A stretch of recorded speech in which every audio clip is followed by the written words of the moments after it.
Ada kabar yang menghebohkan di dunia militer.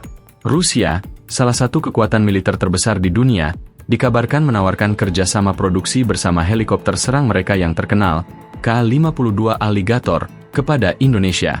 Jika benar, ini bisa menjadi langkah besar bagi Indonesia, yang selama ini lebih dikenal sebagai pengguna alutsista, untuk berperan sebagai mitra produksi regional dalam industri pertahanan kelas dunia.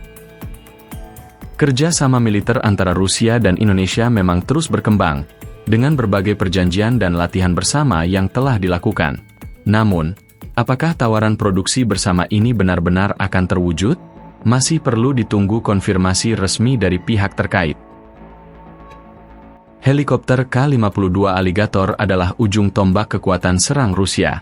Dirancang untuk menghancurkan tank, kendaraan lapis baja, dan instalasi musuh. K-2 dilengkapi dengan senjata mematikan, meriam 30 mm, rudal anti-tank Viher-1, dan roket tak berpemandu.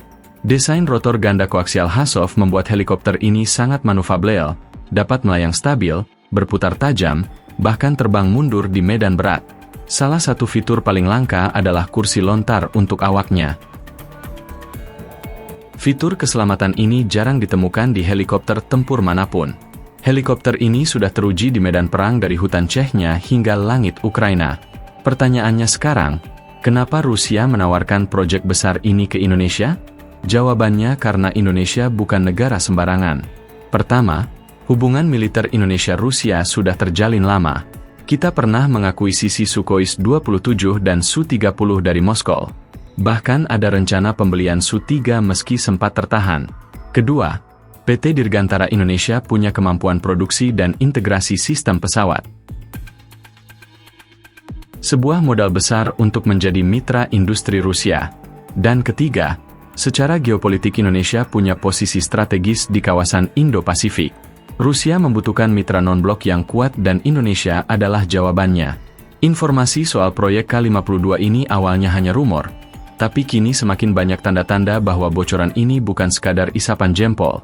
Beberapa sumber menyebut telah terjadi komunikasi antara pihak industri Rusia dan BUMN Pertahanan Indonesia. Diskusi teknis, studi awal, bahkan penjajakan komponen produksi lokal semua mulai dibicarakan.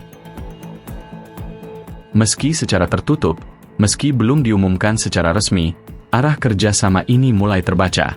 Apalagi isu ini sudah ramai dibahas di forum-forum pertahanan. Ini bukan gosip. Ini sinyal serius dari dua negara besar yang tengah menyusun sesuatu di balik layar. Bila Ka-52 benar-benar diproduksi bersama dan masuk ke arsenal TNI, maka sejarah akan tercipta. TNI Angkatan Darat akan memiliki helikopter serang berat sejajar dengan Apache milik Amerika Serikat. Bukan hanya itu, dengan kemampuan operasionalnya Ka-52 bisa digunakan untuk operasi anti-tank dan bantuan udara dekat, misi kilat di pulau terluar, penghancuran pasukan musuh dalam skenario perang asimetris. Ini adalah upgrade drastis bagi postur pertahanan Indonesia di kawasan. Kenapa proyek ini tidak diumumkan ke publik? Jawabannya sederhana, karena ini adalah proyek berisiko tinggi secara geopolitik. Indonesia tidak ingin memicu ketegangan dengan Amerika Serikat yang memberlakukan sanksi CATA untuk negara yang membeli senjata dari Rusia. Karena itu, negosiasi dilakukan secara tertutup bahkan dijaga sangat ketat oleh kedua belah pihak. Seperti biasa, dalam dunia pertahanan tidak ada rahasia yang bisa disimpan selamanya. Dan sekarang, bocoran besar mulai terungkap. Bayangkan jika Indonesia bisa memproduksi komponen Ka-52 secara lokal, ini bukan sekadar pencapaian biasa, ini adalah tonggak emas bagi industri pertahanan nasional kita. PT DI punya peluang besar untuk ikut serta, mulai dari merakit badan pesawat, rotor, sistem avionik, hingga integrasi senjata. Bahkan ekspor ke negara sahabat bisa menjadi kenyataan. Bayangkan helikopter buatan Indonesia terbang di langit Asia Tenggara, hasil kolaborasi strategis dengan Rusia.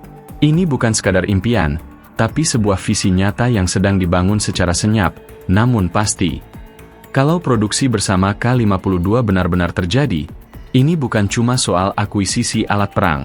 Ini adalah simbol kemandirian, simbol kedaulatan. Indonesia sedang melangkah maju, membangun kekuatan pertahanan yang semakin diperhitungkan dunia. Dan kamu baru saja menyaksikan awal dari semua ini. Dukung penguatan alutsista nasional dengan cara sederhana. like, subscribe, dan bagikan video ini. Hanya di channel Bravo Nomad, tempat kita mengulas kekuatan, strategi, dan kejayaan bangsa dengan gaya yang lebih santai tapi tetap serius.